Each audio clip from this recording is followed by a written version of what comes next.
Bonjour, merci beaucoup. So, good morning, thanks very much. Hello to our students, because today is the Women's Day, so I'm very pleased to be here with tomorrow's elite. And I'm really eager. Please excuse my French, and I'm really eager to discover your films, and I really hope that today's conversation will inspire you. This conference has been made possible with the work of very many people, and I would like to thank the organizer, UniFrance, Isabelle Giordano, Serge Toubiana, the Dorchester Collection, and NSE. Thank you very much to all of you. Please applaud them. There are many films that have been actually made in the Hôtel Meurice, that were shot in the Hôtel Meurice. There's a very strong link between the Meurice Hotel and cinema. Do you know any films that have been made here? I'm going to name a few. I'm not going to translate the titles. Midnight in Paris, de Woody Allen. Et W.E. Oui, de Madonna. Oui, c'est bon, hein? Good films. Bon. So today's conversation is about women in the film industry. Members of our panels are recognized for their admirable work, and I really want to thank them very warmly to have accepted to be here. Thank you very much to all of you. In particular, I want to thank and I want to introduce Sylvie Landre, whom I met in London during an event we'd organized with the Academy. Sylvie was very keen on the event, and she told me she wanted to do the same thing in Paris. So this is why we are here today. So thank you very much, Sylvie. And Sylvie has several films that were nominees for the César Awards. And she works as an editor.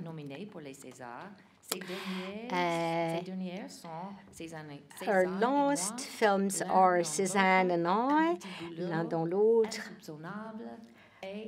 No translation because the titles may be very different.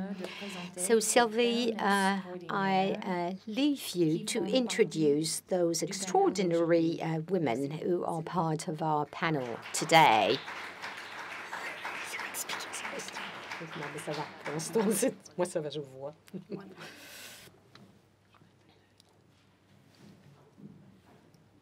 Bonjour. Alors, First, Marie-Jeanne Serrero, who is a French film composer, and she gave life to Mozart's Sisters, and she did the music of the film by Guillaume Gagniel. She also does concerts. We're lucky enough to have with us today as well Marie-Ange Luciani, who is a producer. She did produce 120 BPM, the film that was critically acclaimed at the Oscar, but who also got the Palme d'Or at Cannes Festival. Sorry, I wasn't on the right channel. And Eastern Boys, that was also a Robin Campillo film. She's now working on, well, no, it's not the right film. Sorry, I could not hear the film that has just been mentioned. So this woman was the producer of 100 BPM. Anne-Sébelle is a production designer. She also worked on Midnight in Paris, we just mentioned, and she worked also on The Devil Wears Prada, and she has been working on the last Ralph Fiennes film. We also have with us Anne Le Campion, who is a sound mixer and who has worked with very renowned film directors, and she worked on Oliver Twist, on Ocean, on Winter Songs. Audrey Ferrara has come from London. She is French, and she is a special effects supervisor. She's worked on Lion King, she worked on Alien, she worked on Passengers, The Jungle Book. So we're very lucky to have Audrey Ferrara together with us today. And also with us, Tony Marshall and Uda Benyamina, who was to be with us today, could not be here at the last minute, and Tony Marshall accepted to come. So Tony is the only French director who actually got the César Award for Best Film Director. Directors, and Tony has just completed her 9th movie that will be released in April in the UK, and the English title is Woman Up, and in French it was Numéro 1 with Emmanuel DeVos. It is a film that speaks about a woman in a corporation. So we are very pleased to have Tony together with us today. Thank you very much.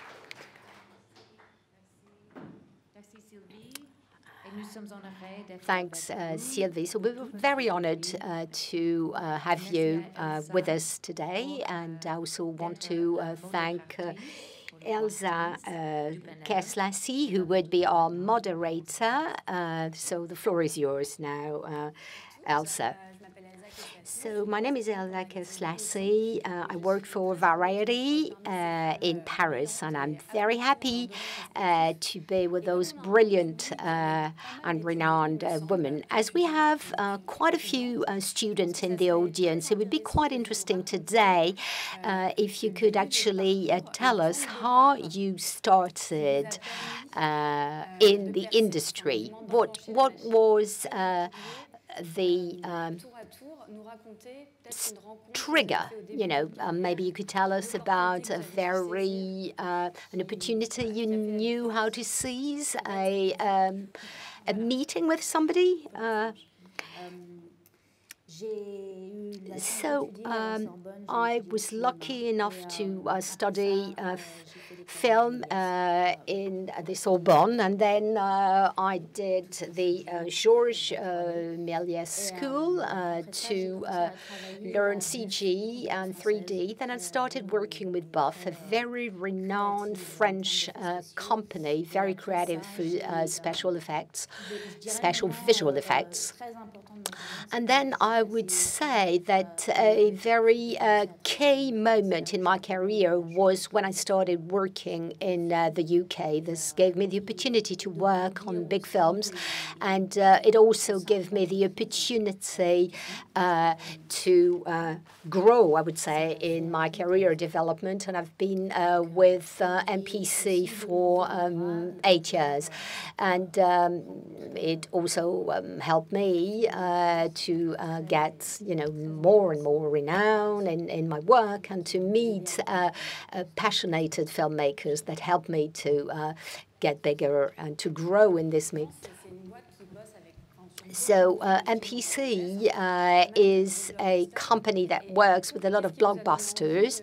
But what was the trigger for you to go to London? I would say, to go back on the key moments of my career, what really gave me the discipline of this work, and to be perfectly honest, I worked with 3 companies. Well, you're very young. But BUF was a school for me, and I learned a way to work on visual effects with Pierre Buffin that was very creative. And it certainly was a wonderful experience. And we worked on a lot of American films. Maybe you can give us 2 or 3 examples. I worked on Thor and Avatar.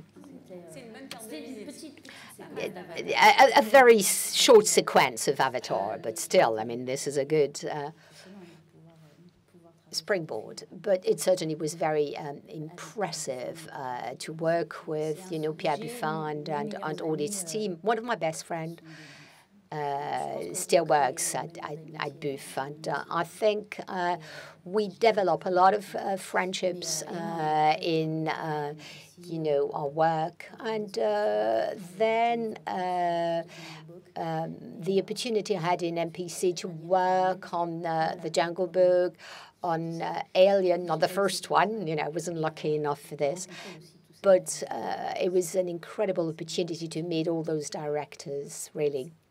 Thank you very much, Audrey. So Marie-Ange Luciani, who is a producer, so the producer of 100 BPM.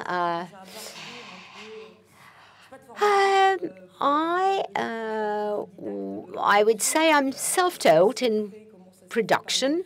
It started with, I would say, a cross of meeting people and ambition. I did study for quite a while. I wanted to get in the film industry. I didn't know how and what.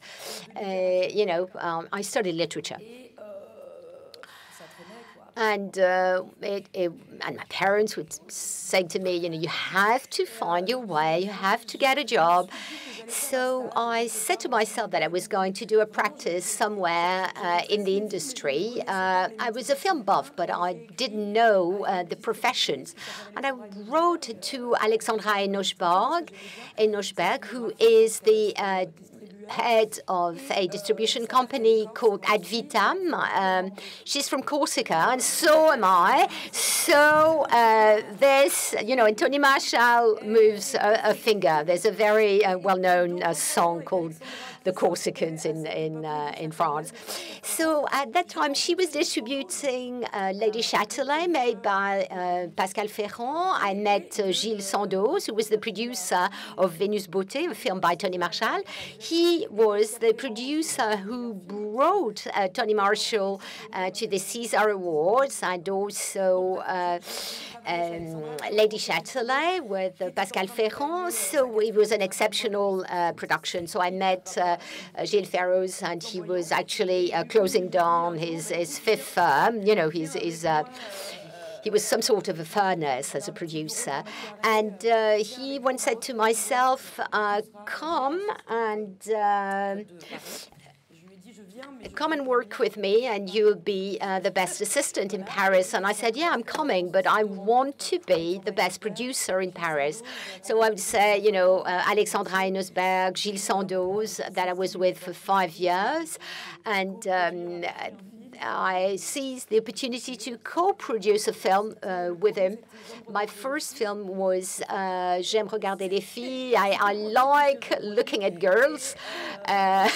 It's not what I do, It was the first film I produced.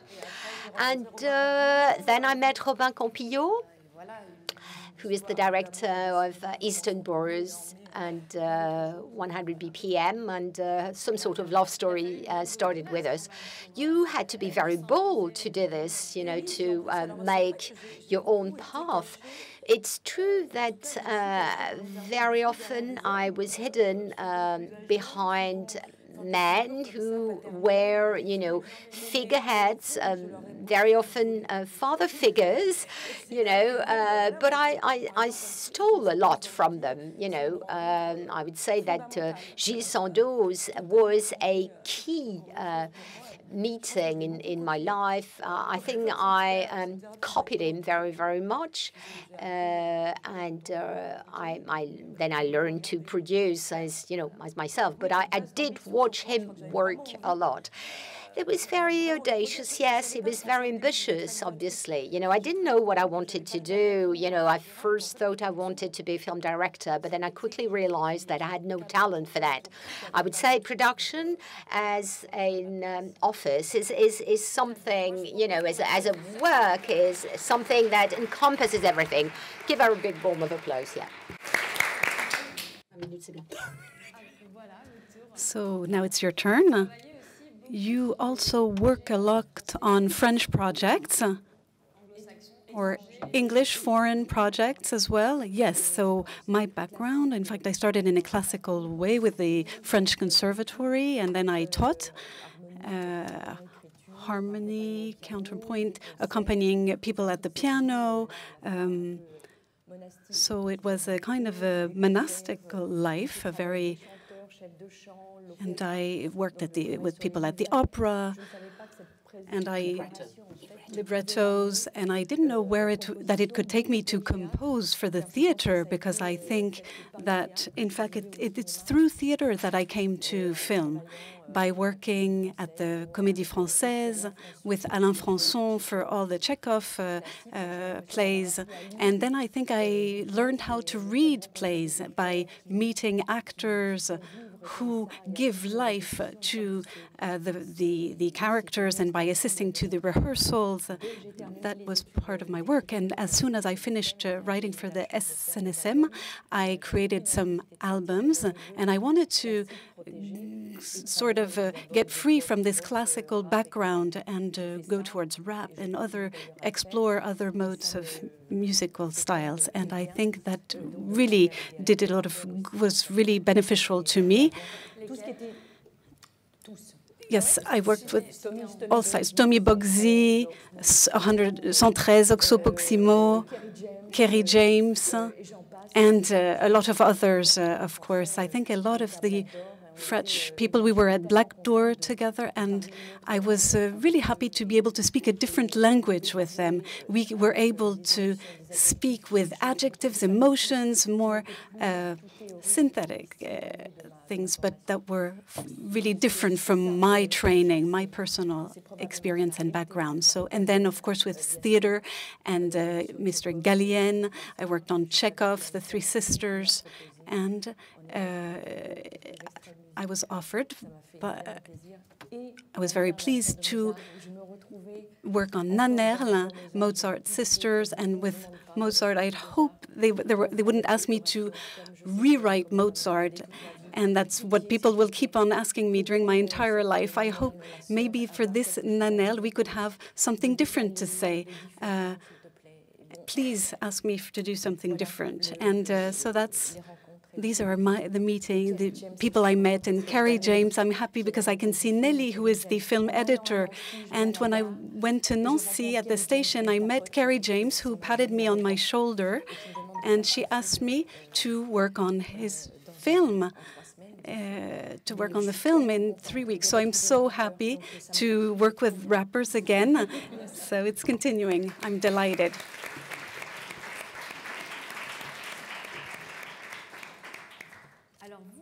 So you, Anne, you have a different career path. You started with architecture. So it's interesting also for you to tell us a little bit of what happened in the beginning of your career and what made you change.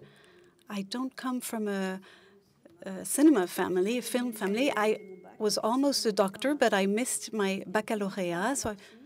And then I went to study architecture, and a friend of mine said, "Oh, maybe you could come and see a shoot." I said, "Okay, I'll see some stars." So I went to a shooting in Normandy. It was a musical comedy by Michel Long, and the set decorator was the same as in Jacques Demy's films. And I looked at the whole team working together, doing things, and I thought, oh, it's exactly what we do with our family when we create shows with my family. So I told my father, okay, I want to work in film. So my father said, first you need your degree, and then we'll see. And so I got my degree, and then I met a screenwriter who asked me to start working on the field. And it's with these little jobs I met in the Boulogne studios, Serge Douy, who asked me if I spoke English because he saw me working in my own way since I hadn't been trained. And I said, yes, absolutely, I speak English. I had studied English for 3 years and I studied German as well. But I thought he was quite extraordinary, this set designer. And so he said it's going to be for 5 weeks. It's going to pay 2,500 francs. And I thought, okay, great. And when I asked more information, he said it's James Bond. So I thought, oh my God, don't say anything. It's totally normal. And so I started working on a James Bond as a second assistant to work with an English woman called Aziz. And I worked on this first James Bond movie. And then Mrs. Aziz, who was a British, went to Morocco for the next film. And I followed her since I spoke both French and English. So I dived into the British film world. And I had worked before on the French Revolution. I had studied with Gérard Daoudal, Serge Douy, who also took me to Malta for a film because I spoke English. So 3 years of English studies can lead you quite far. Yes, and he told me, yes, you'll remember me one day because I'm tough, but you'll know how to speak English. That's what the teacher said. And so I must say that I missed my baccalaureate. I spoke English and studied architecture. And when you're a set designer, it's crucial to know how to draw, at least, if you want to create studio sets for studios. So, and then a great encounter was Rick Carter, being the set designer for Avatar, and also Spielberg's set designer for Star Wars, Zemeckis, and he's my mentor. He became a friend, and he took me to work on Munich for all the French parts in Munich. And then he became my mentor. And a few years later, somebody gave me a script. I was still supervising art director. I wasn't a set manager. And there was a First Step company who gave me this script. They said, okay, we have to write an invoice. We have to make the film in France, but it's going to be too expensive. It was Midnight in Paris. And finally, we were able to have the film come to shoot in Paris, be shot in Paris. And Rick Carter talked to Woody Allen saying he could work with me. And I had worked on a small film in India. And I had a first film, a road movie in India, a beautiful film, a bit like Cinema Paradiso, but an Indian version. And for Midnight in Paris, it was a true fantastic meeting with Woody Allen. He let me totally free, and we were nominated at the Oscars, which was unexpected. And then I made 2 other films with Woody Allen. And as Sylvie said before, a few big blockbusters, G.I. Joe, and series, Sopranos, Sex and the City. Yes, I made the last episodes. And recently, I worked on 2 French films, French comedies, but I quickly went back to these bigger films, English films. I don't know. I think I'm more used to the Anglo-Saxon way of working, and it's a network now. So in the beginning, I was the assistant who spoke English in France, and then your name goes around in the network. And I worked on a Bollywood film in India, and now what I enjoy doing, I have a student here. I manage the set design at the FEMIS school in Paris, and I love it. A lot of you teach, actually. Congratulations. Thank you very much.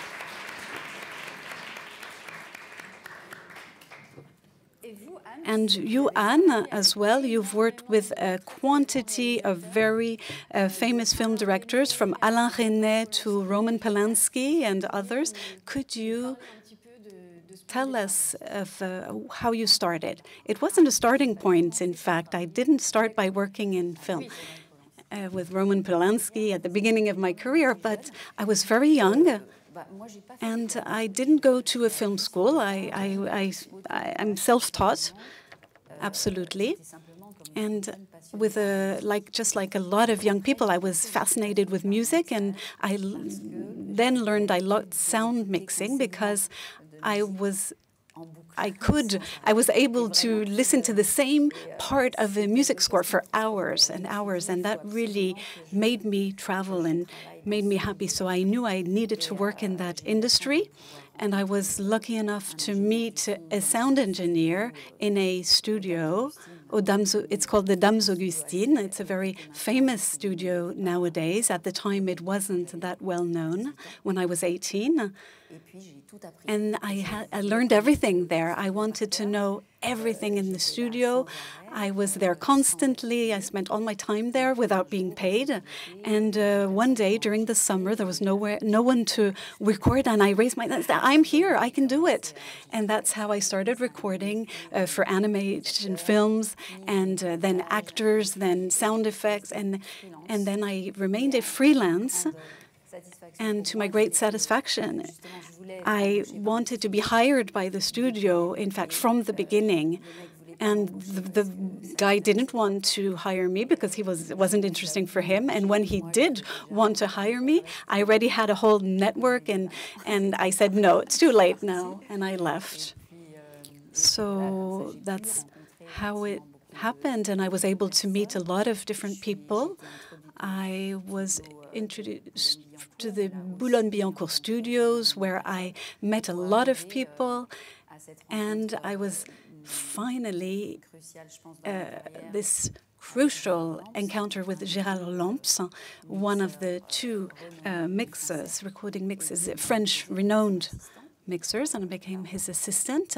So we worked on a number of films together. And on the side, I also started mixing by myself, so which means that I could really use what I was learning.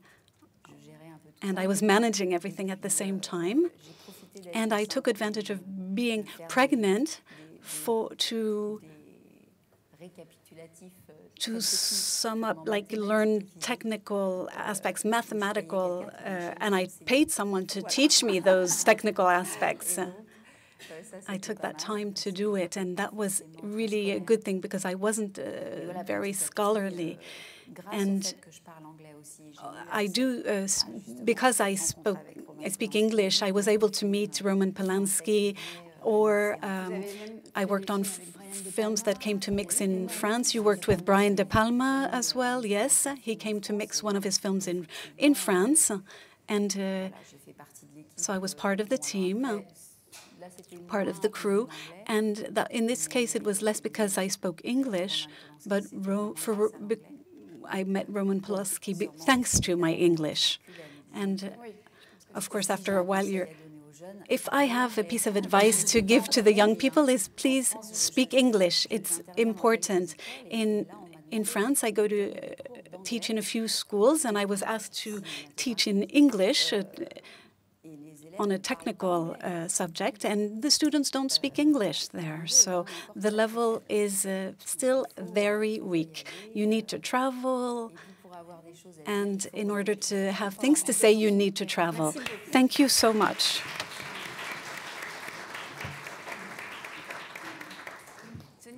Tony, you are producer, director, actor, actress, activist, esthetician. So we don't want to know everything, but could you tell us something about the beginning of your career, which could be interesting? So I was an actress, and when we finished a scene, I never wanted to leave the set. I always wanted to look at the camera, look at the technicians, what they did, And I realized I wanted to live in a film. I could have lived in the Demoiselles de Rochefort, for example. And I realized that being an actress wouldn't be enough. And I'm self-trained, self-taught. I don't have my baccalaureate either. And I wondered how to do things. And it's by trying to understand what I could be able to tell by writing a script that I came to film directing, by being extremely lucky in the 80s to meet a producer, Charles Gassot, who had a great success with La Vie est un long fleuve tranquille, which generated a lot of money. And he was generous enough to say, she's a nice girl, let's try to work together. And at the time, there was only Agnès Varda, Nelly Kaplan, and the first one who really started directing was Christine Pascal, who was also an actress to start out with. So I think that actresses, in fact, Nicole Garcia, myself, Christine Pascal, were the first ones, I don't know why, but to really start directing. And I don't know how to analyze it, but I was really lucky to make this film, which was a failure, I have to say. It was complicated, extremely complicated, because you're wanting to tell about something intimate, but becoming burlesque, and it's incompatible. I understood it afterwards. And then I started again, and I think I really made my first film with the second film. So it's with a film with Anemone in official competition at Berlin Film Festival. And it was a selection in a big festival at the beginning of a career can be, especially after knowing you've made a first film which isn't very good, you can succeed after a failure. It is possible. You can work on your mistakes and understand why you made them. And the second film looked more like a first film, in fact. It was more sincere, the way it was made, etc. And being selected in an official competition, it was a film which, curiously, I don't know why, surprisingly, it was a success abroad in Germany, especially. And perhaps that was the beginning. And after I continued, and thanks to Gilles Sandoz, who picked me up really because I was nowhere. This Gilles is quite fantastic. Yes, he produced Venus Beauté that no one wanted to finance and to put money in, and because it took place at a beauty salon, and people thought, oh, this subject is uninteresting. People were quite misogynist about it and violent. People said Nathalie Baye was an old, tired actress. And I heard things that at the time were brutal, and I didn't want to let go of that project. I thought she would embody the character. She would, as she was well known, and at the same time she could play a worker in a factory or someone in a small business. I think she would be believable, and I wasn't able to put this project together. But Gilles Sandoz, who is a pirate, we could say, someone who succeeded. I don't know exactly how he was able to bring the project together, make it, and I got a César Award for the script, for directing, and the film traveled everywhere around the world, yes, and I have to admit that I was saved by a woman who has died now, Danielle Vonnier at Pyramide, who is the only woman, the only person who accepted to distribute the film. No other distributors wanted to do it, and she had the fantastic idea, and I think my César awe her for this, because she sent the VHS tape around, and she was the first one to do so. And then all the guys said, that's why I won the César Award. It might be true. I don't want to discuss this, but the following year, I can tell you they all sent their VHS tapes, but the idea came from Fabienne originally. So one man, Gilles Sandoz, and one woman, Mrs. Vonnier, who were independent, very creative, had imagination, and trusted a subject that was different. And Marie-Ange is part of the producers of this kind, this style. And that we need so much to continue to make films, and the films we like. Thank you.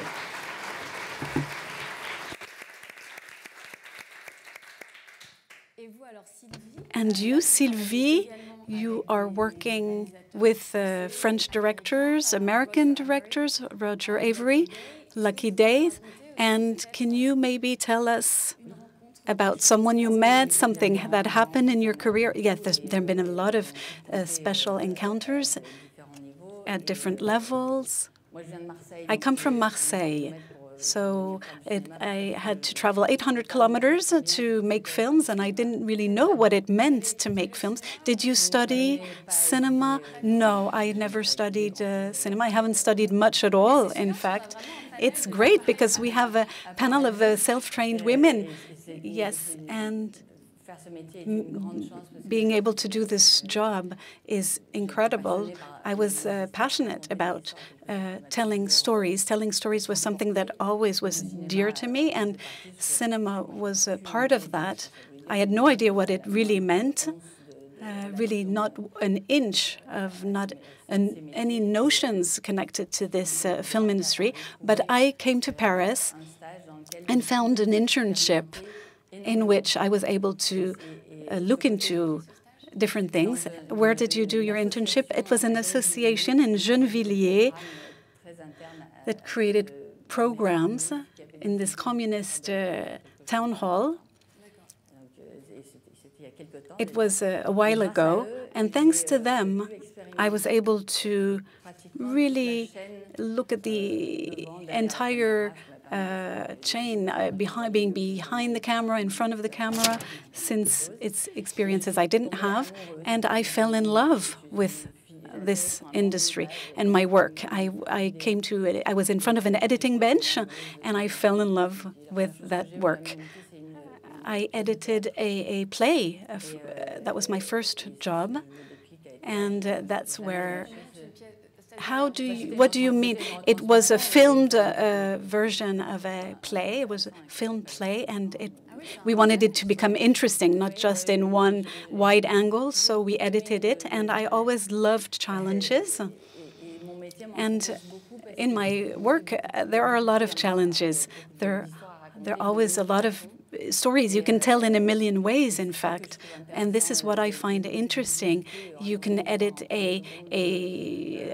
advertising. You can tell things in 10 seconds. You can tell stories differently with documentary films, and I learned a lot about narration in documentary films, because you have to go and find the emotions. Nothing is planned, and this experience really helps me for fiction films as well, because the beauty, what an actor provides in a short moment, it's ungraspable almost, and you have to grasp it anyway, even though it's extremely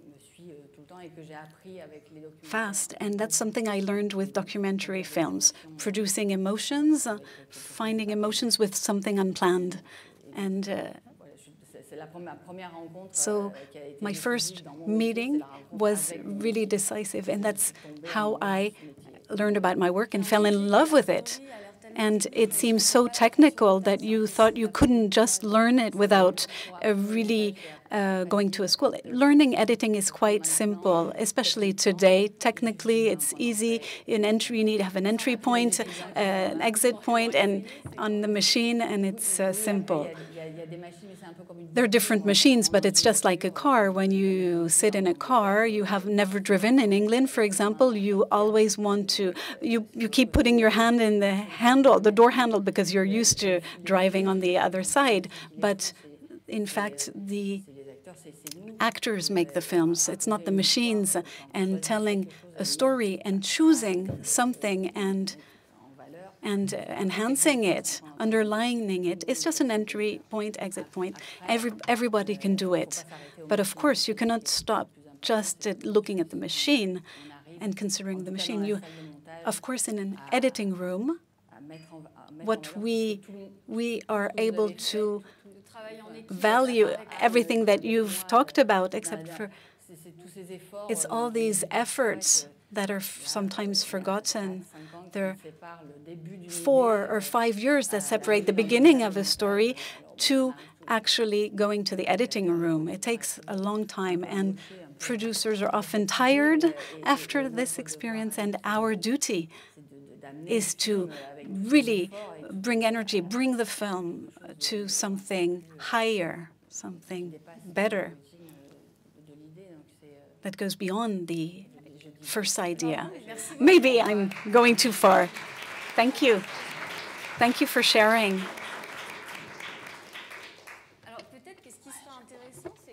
Maybe what could be interesting, I would say that the majority of your professions are professions that are in a way dominated by men. And how is being a woman an asset? You know, how is it something that helped? I don't know, maybe an asset or some sort of handicap. You all seem to have had a benevolent presence of a man. I think it's exactly what it was. I think it can only happen with, benevolent masculine figure. I think they should be a real parity, a real mixity of things. I think about sound, visual effects. I mean, when we look at the films you've made, Audrey, there's so many blockbusters. Maybe some film directors actually think, oh, I'd like to have a woman doing this because she will have a different way to work. In my personal experience, I worked with several editors were all men. I had several mentors, 2 or 3, but I don't think any of them actually chose me because I was a woman. I was organized. I could anticipate. I was a good planner. And, I was rather creative, where I could actually offer a lot of ideas to my supervisor or to the film director I was working with, trying to be the best in my work. I don't think it has anything to do with being a man or being a woman. It has to do with your personality. I think ambition is something that is very important, and I don't use ambition in a derogative way. I think that gives you the drive to actually give efforts and time. It gives you the drive, the passion to go forward and to show that you can be the best in what you're doing. I mean, all our works, all our jobs are jobs of passions. I mean, people who just think that they have to do an 8-hour job can't actually make it in a way. It is a passion job, so you want to give 200%. You want to obtain the best result. And I think this is why I was offered all these opportunities, Nevertheless, I think it's still true to have, people who seemed to appear. I mean, it was Pierre Buffin-Bouffe. Then I worked with Jake Morrison, who was a Marvel supervisor, who was very interesting. And, and then Dan Valdez, who is at MPC in London, and who also gave me a lot of opportunities, and also fell in love with him. I mean, we actually live together. It's our story, I would say. We're partners in life as well. But I think this is it's a job of passion. It is something that has to do with opportunities. How do you meet people at the right time, at the right place? I don't think I was chosen because I was a woman. No, I wasn't saying about being a woman. It had to do with a different sensitivity, how you feel things differently.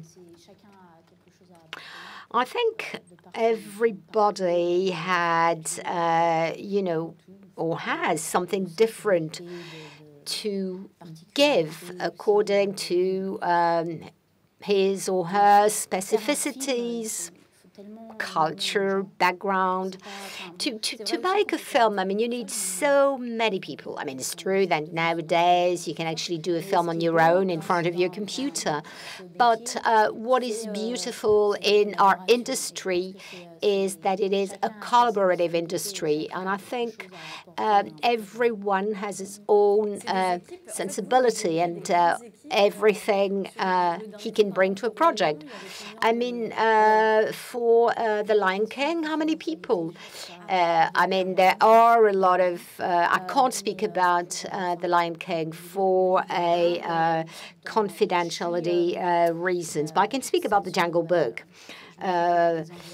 I'm in charge of environments, set environments, and I would say our maximum staff was 120 people. What is the male and female ratio? I couldn't really tell you.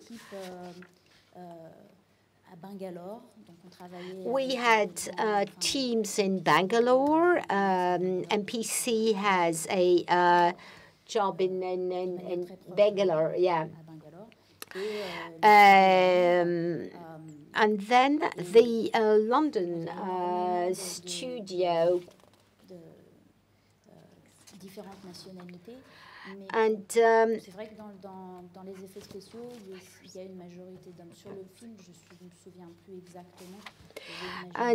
I don't remember exactly, but there were a majority of men.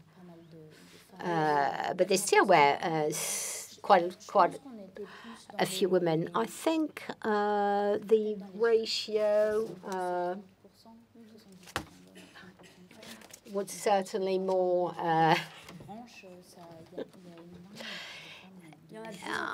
think that there are more and more women in visual effects. It is a job that starts to be popular, a profession that starts to be popular with women. Would you have any anecdote about your professions, that are mostly done by men? I think there are about 80 people in the French Association of Set Designers, and we are 15 women. I did this Indian film, and there were two reasons. I was French, and the Indian director loved the French cinema, and because I was a woman, and in his film, he wanted to have this kind of female sensitivity. He also had a French cinematographer, because he was interested in this kind of masculine, feminine approach, men and women approach. we do men's jobs, I would say, but in my team, well, half and half. I mean, you have an assistant who is a woman. Is there a name when you actually make your own team? No. What we call an ensemblier is the person who's in charge of furnitures. And at La Fémis, which is the national public school for films, there are many girls, but maybe there are things in life where women could actually more oriented towards, having a family or something. But I think that we have some set designers who say things like, you girls are doing small films, this kind of phrases, or like we do studio film. But it doesn't happen that often, and I think it's something you have to get used to. One day I worked with Serge Douy and spoke English. He hadn't found an assistant who could speak, he hadn't found a guy. So I went and worked with him in Malta, where we had to dismantle tankers. And it was just the contrary. I mean, all the guys worked like hell because I was a woman. So, and I mostly do English-speaking films, and the production designers, always do, they cast the people they want to work with. And I was never chosen because I was a woman, but because I was highly motivated. I know there were other people, but, I do remember this project where I just came. I was so high, and I wanted so much to do the project that the guy had chose me. And sometimes men are charmed. This is politically incorrect, but when I used charmed, it was in a good sense. I mean, if we speak about female sensitivity, do you think it does exist? When I worked with Rick Carter, he's got his own sensitivity. I've got my own, and the two of them mixed actually did something extraordinary. I think it complements one another. What about you, Tony? I think this is exactly it. It merges, it goes together. I always worked very well with guys or men. I had that experience on my first film because I didn't have a lot of experience, and I don't know how to draw very well. We didn't have a combo then, and I couldn't draw. But when I said to my cinematographer what I wanted, I always had to look. But the second day, he put this kind of wheels, and it takes you 5 years to actually know how to work those wheels. I don't know how to do this. And then I understood that it was a way to prevent me from having, a real power in my film. I had to describe the shot, and then the cinematographer wanted what he did. I didn't know how to use these handles. And then the second one, I worked with a very generous guy called Dominique Chapier. He gave me everything. He taught me everything. I think it depends very much, on the person. Sometimes, with I've heard a lot of film directors who sort of say it's difficult to work with, this kind of attitude, saying, "Oh, just leave it. It's too heavy for you. It's too hard." But I think things are changing, with the new generation. Yeah, I think so. For women to be able to go more and more forward, I mean, I think we have to speak and think about diversity and parity. We have to together think diversity and parity are better. That we have on a film set to have a word that resembles the everyday world. This is what young people have to understand. I mean, the team of the film, the crew has to resemble, the real world.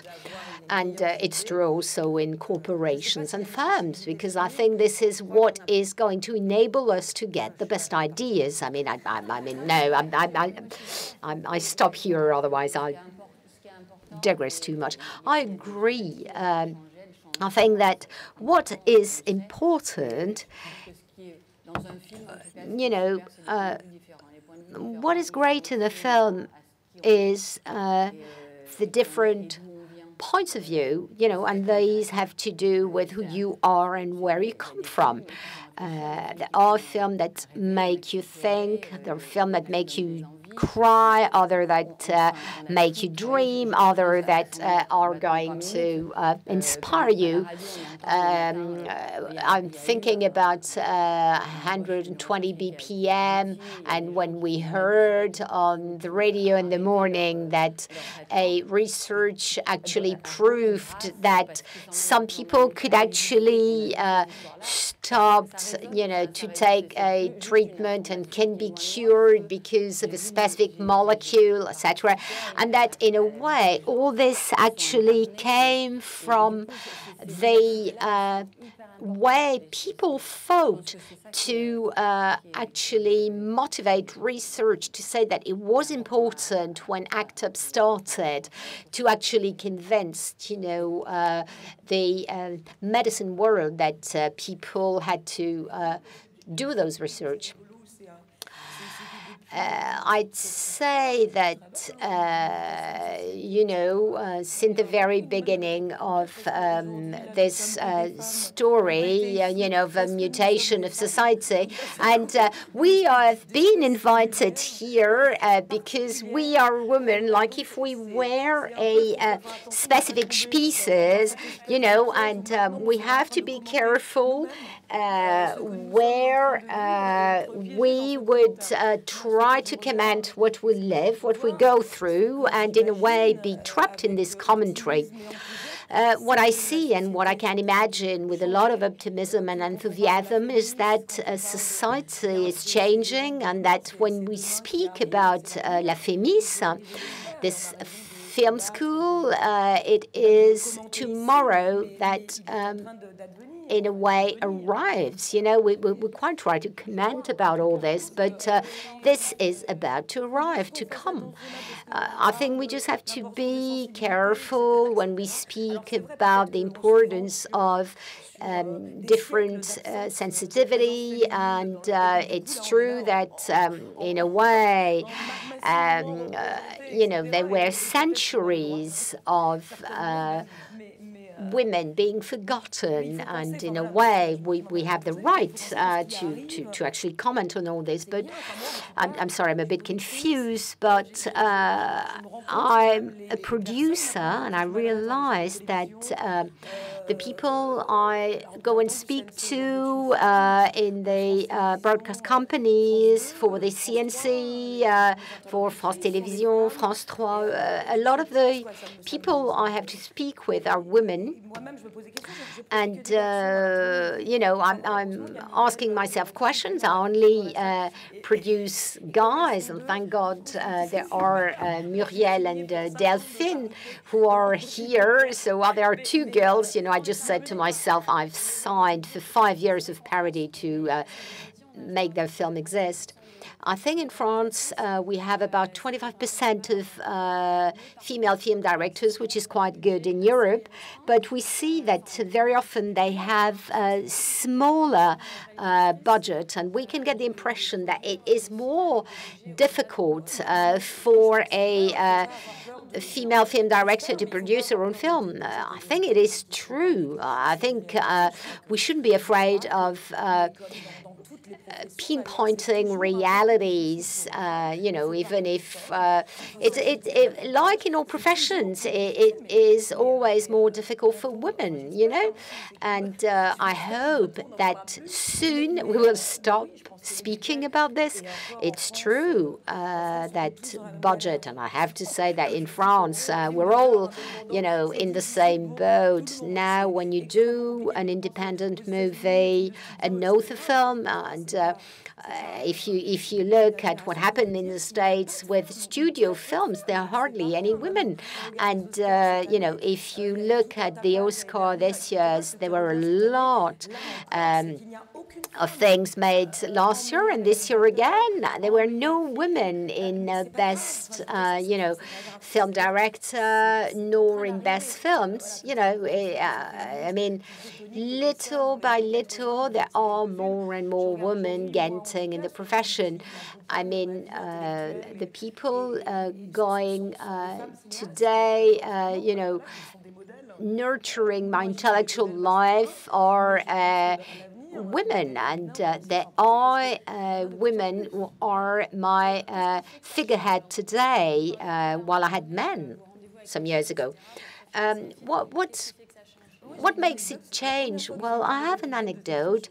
The first time I was to meet an executive at a broadcaster, I was with a film director, Gilles Sandoz, and the guy, we went to meet a guy, right? And I'm usually quite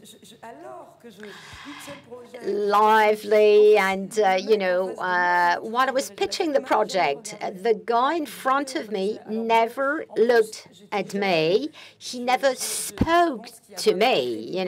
I was very young, so I think there was a question of legitimacy, but he ignored me during all this meeting. I was speaking, and he responded to the film director or to Gilles Sandoz.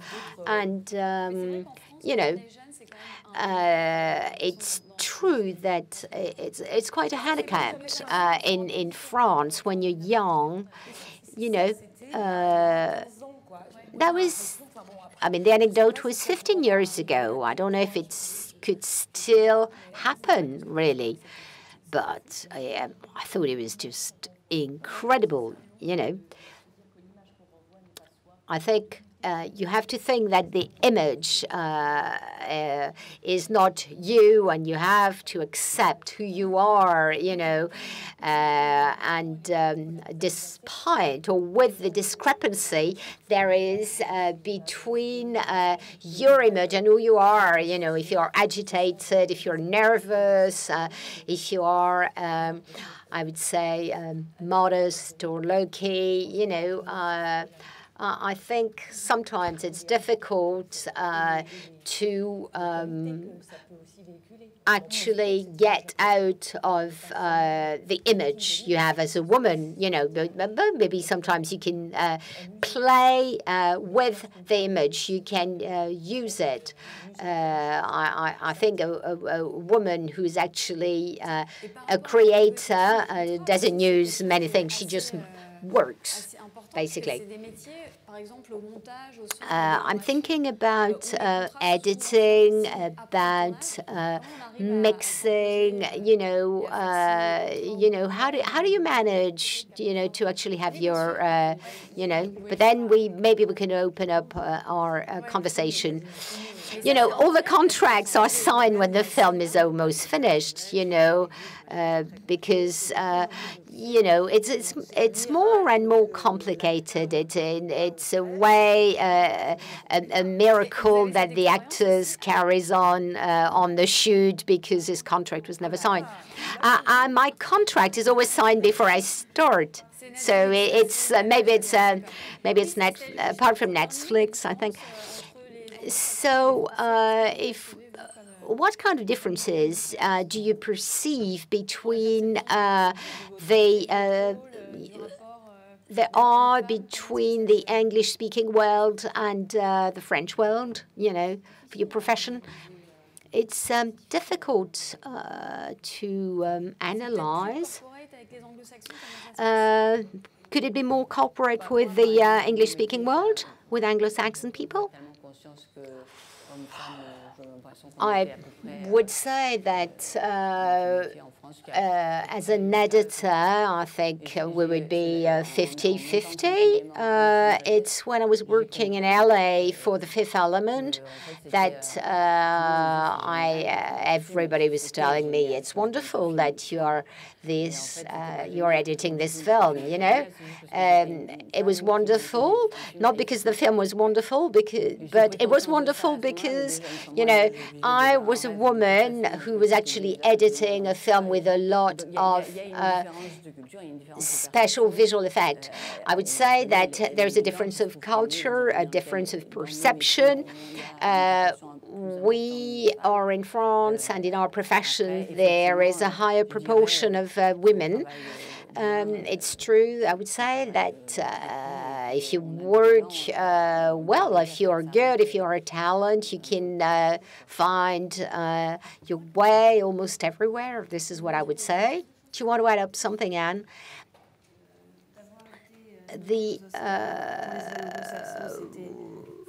When I was a nominee for the Oscars, it was something incredible. But when I say this in France, I wanted to do a small comedy with a director I really like. It was a small comedy, and the production didn't want me because they thought, you know, I was going to be too expensive, which is ridiculous because we have salary grids, and it is the only thing, you know, I saw, and you know, when a French, I have colleagues that when they got their César Awards, they stopped working for a year, you know.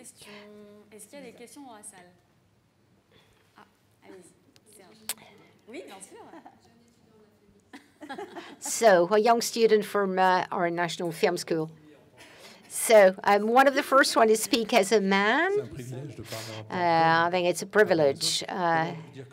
It's really nice to hear all of you because you're very lucid. You presented us a real diversity of opinion and ideas. I think what the challenge is today for our industry would be to accept that a woman could be fully responsible for a work. Right? We can name a few, Chantal Akerman, Agnès Varda, Colline Serrault, Catherine Breillat. I would say that our artistic and human challenge is to consider, and we are getting there slowly, to make sure that a woman can be responsible for everything that makes a film, for every single department that is necessary to actually make a film. I would say the great Nouvelle Vague filmmakers had a female editor. For me, the challenge is no. For me, the challenge is to accept that a female director could have the full responsibility for a film. This is what is really new, I think. You know, a woman being responsible for all the departments, all the professions that are needed in the making of a film. And, for me, what is new is having a woman who proposes a work saying, this is my viewpoint, and not trying to resemble or, there are very bad films made by men. The majorities of film made by maids are bad. The majority of film made are bad films. It's very difficult to make a good film. But this is what I wanted to tell you with a lot of sympathy. Hello. I feel very honored to be here today, and I wondered, what it was going to give me. And hearing speak, I understood my name is Marie-Lou Niman. I'm 23 years old. I'm an actress. It wasn't something I planned. It is a female director called Eva Husson who 5 years ago found me in a casting that she did in the street, and I was the heroine of the first film, Gangbang. And last year, our second film was at Cannes Festival in official competition. It was called The Girls of the Sun. And with my 23 years of age, my viewpoint is I'm never thinking about a man in front of me or a woman in front of me. I am at the moment making my documentary series. I went and tried to convince people with my project. I managed to motivate them in 1 hour. I'm sending the emails to all these people. My mom is very proud. But listening to you, it was interesting to actually, hear your experiences. I would say that you mentioned a lot of meetings with men, and the majority of people I meet just now are women. But I think the future generation will stop, in a way, considering this aspect. It was very inspiring to hear you, to hear about how you made your path in a way, and I'm sending emails to guys who are 40 years old, and they say, it's great, we're going to do this. And I want to thank you, ladies, because if things are changing, it's thanks to you, and I'm just trying to carry on the torch with something you created. So thank you very much. I find it very interesting because with the new generations, in fact, the question is not even asked. It doesn't come up to their mind. Am I a man, a woman? Is it going to change anything? When you finance a project, I think that might be something. Yeah, it probably depends on your position, of course. But in my personal experience, I've never asked myself this question. It never crossed my mind. I thought, I'm going to do this project. I just wanted to try to do it as much as possible with my motivation. And it's true that there was a woman who was very important in my career, Joyce Cox, who is a producer, an American producer, and she was the one to offer to become a member of the Academy. And I think it's important to acknowledge this because there are not only women who have been important in my career. This woman was extremely important. And what I found fantastic is that the new generations don't even think about it. And do you feel there's a community that was created, a movement 50-50? 50-50. And in my generation, I think there's a producer here in the room, Caroline Marchand, and there are very close friends. These are close friends. We support each other. We work together. And when I don't feel well, when I have a problem, I can call them. This is something I didn't know before. And we do exchange our vision on things and how we do things. And it's not about competition, not at all. We're really helping each other, supporting each other. And I've noticed that it's the same for filmmakers. Tony, yes, I've always found there's a sort of a sorority, and we can like each other's film more or less, but I've always found that there was benevolence, really, between filmmakers, girls, women, however you want to call it. And I feel the the generations, 30, 40 years old, they're still thinking about it. We think about things collectively. It's a collective art. It's great. You have to keep this in mind. Making a film is making it with several people. And that's the story of cinema and filmmaking. There are groups. There are groups of girls, guys, and these are great. And I feel less alone, in fact.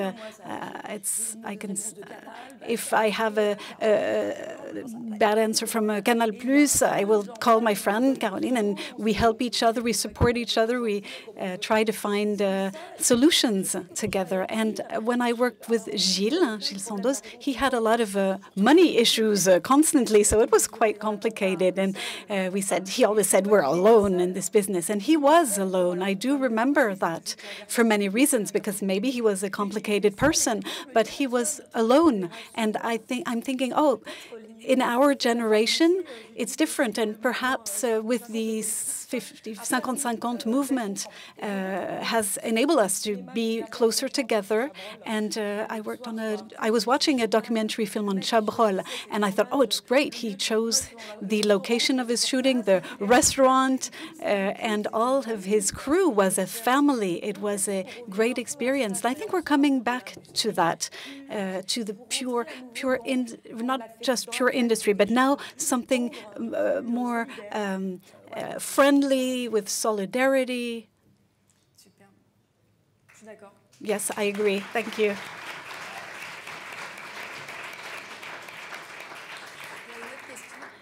We have another question. Is there? Yes, in front. Hello, I'm Christina Brites. I'm from Greece. I'm very happy to be with you today. I wanted to say that in the Oscars this year, there was one woman film director nominated for an Oscar, Capernaum, and in the media, she said she lost her house to make the film, but in the Oscars, she was very proud. Nadine Lebecquier, yes. And I wanted to say that there are women who, colored women, who, Hannah Bleacher, for Black Panther, Panthère Noire, and I think this film wouldn't be the blockbuster it was without her. So that is something that is changing now, and it's fantastic. Thank you.